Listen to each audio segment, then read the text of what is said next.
All right, so after setting the context, particularly in Tamil Nadu, today on this show it shall be our endeavour to focus on what the Prime Minister said at different states in the south of India. Tamil Nadu, Kerala and of course Telangana. And we shall discuss each topic or what he says according to that. But first up, let me welcome the guests here. Then I will play the first bite and from Tamil Nadu.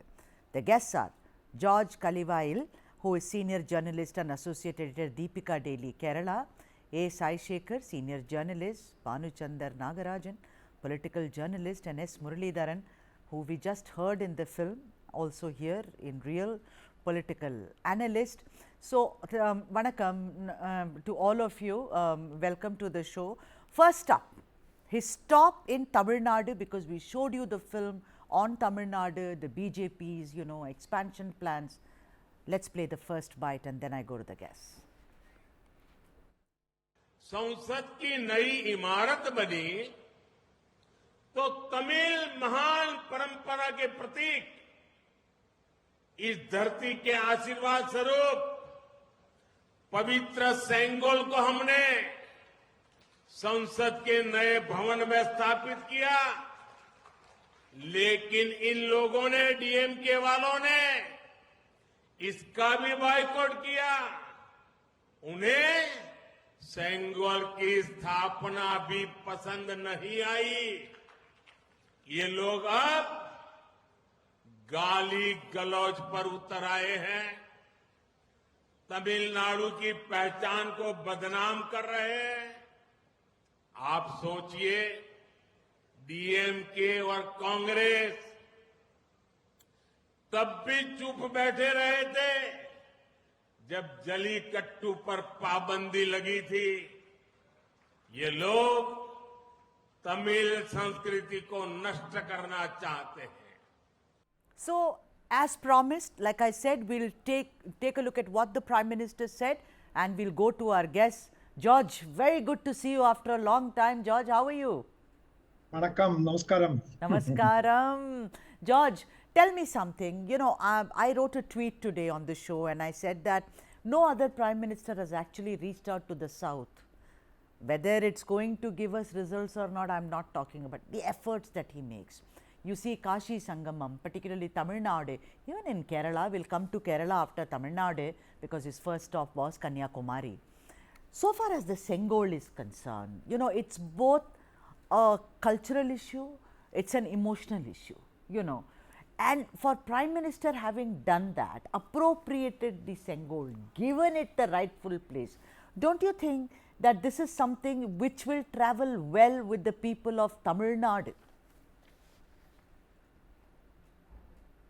George?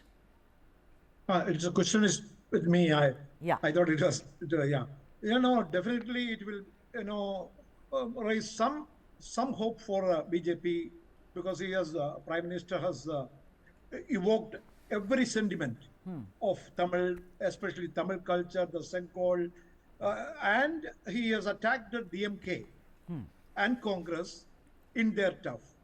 Now, I don't think it will make big effect on the electoral results for BJP, but it can. It can make a real difference in the vote share.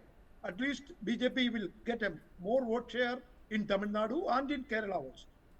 But but Kerala also, I don't think BJP can get real good numbers, as he said. I don't think so. All right. Because let's play out the number of votes that the BJP got in the south of India. On the screens, it will come up in a bit and you can see in a lot of states it's 0. So, look at that, Kerala 20 seats 0, Andhra Pradesh 0, third is Tamil Nadu 0, Lakshadweep 0, then Telangana is 4 and Karnataka is 25. Saye Sekhar, I want to ask you, Sengol, like I said, is a very emotional issue. The last time we heard BJP got like 2.5% of votes, someone will say 3, someone will say 3.2. But do you think from 2019 to now, when they could not open an account, Today, the Prime Minister spoke emotionally. There are other bites also, but I started with Sengol because it touches a chord with the Tamils.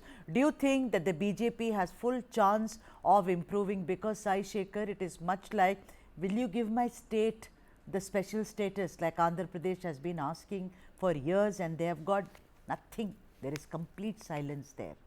So do you think his evoking Sengol, bringing it to Delhi, showcasing it, will help BJP garner more votes this time around, Sayee?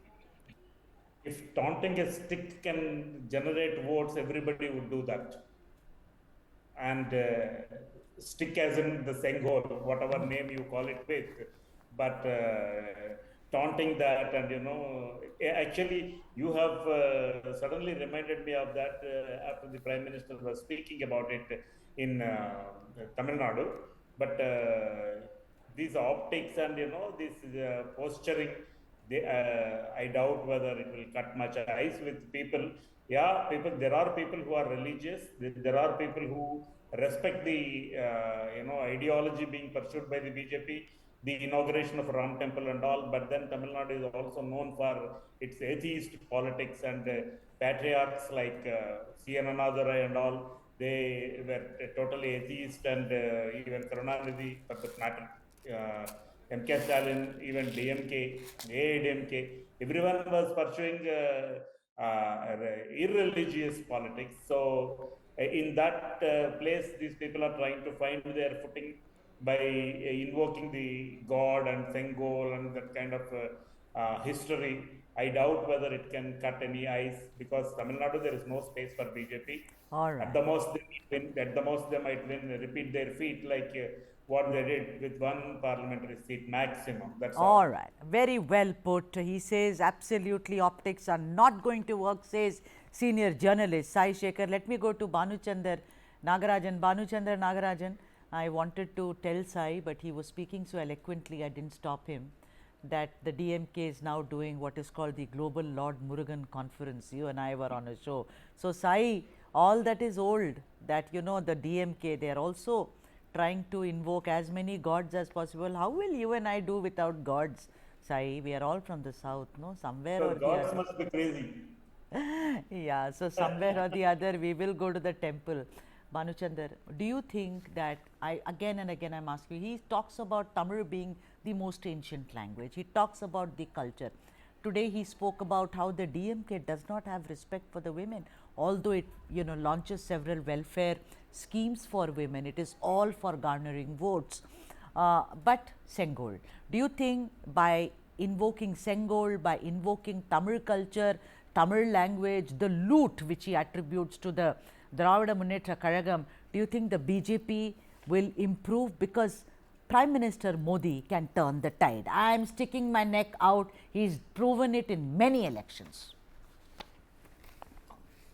Sudha, on the surface of it, if you see, you will see a political leader, the tallest leader of a political party, and the Prime Minister going to a state where they have not done very well to garner votes and improve their vote share. That is what you see on the surface. But if you look at a layer down, you will see that he is not only fighting to get votes for this election, but he's also trying to build an organization that will stand the test of time and probably win 2029 and compete in 2026 and even beyond.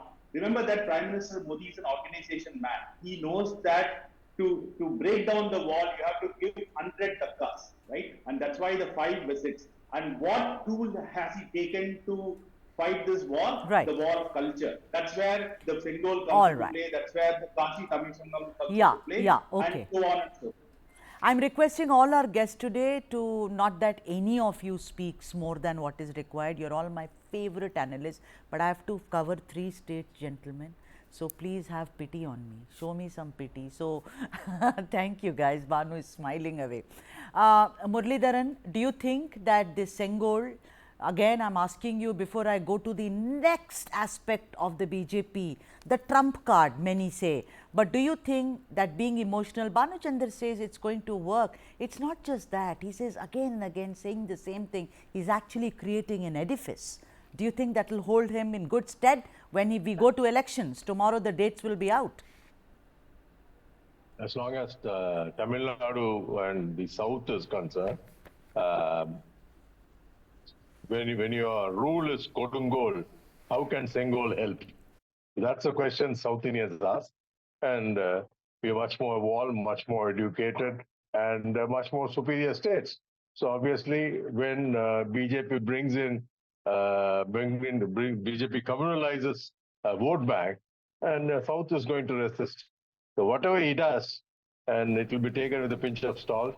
And I don't think people are really keen to listen to what BJP has to say. But Murli, where is he communalized? Where is he communalized during this visit? He's spoken only about local issues, no? Yeah, let him talk to whatever issues, but you know, he has implemented CAA. That itself is a problem here. Second is he's been claiming that he's holier than thou and he's corruption free. And we know what's happened in the electoral bonds. Every bond, every donor who has contributed, he has been raided by the ED or the IT. So obviously he's coming here with a tainted image. How is that going to get him votes now? And I'll ask you, Murali, that there have been enough and more corruption charges against the DMK. Ministers have been jailed. Some of them are, hiding. The AIDMK also, enough has happened. So, but we can't really, do you think the corruption will matter to the people, Makkal, the people of Tamil Nadu? Don't you think that these emotional justifications will work more with them than all these corruption charges against Ponmudi, against Senthil Balaji, against, election bonds, etc., Murali? Absolutely no. It has never been a cause or a reason in Tamil Nadu when it comes to election. But what they claim, Mr. Modi has been claiming that he's clean and he has never been corrupt and his government is clean. But when you claim so much and when you're proven otherwise, then definitely it's a issue. I don't think DMK or ADMK is really trumpeting that they're, corruption free. So that's the problem. All right. People know that, yes, they are corrupt. Yeah. So what Muralidharan is saying, that what you say and what you do, there is a big difference in that. And that's also part of optics.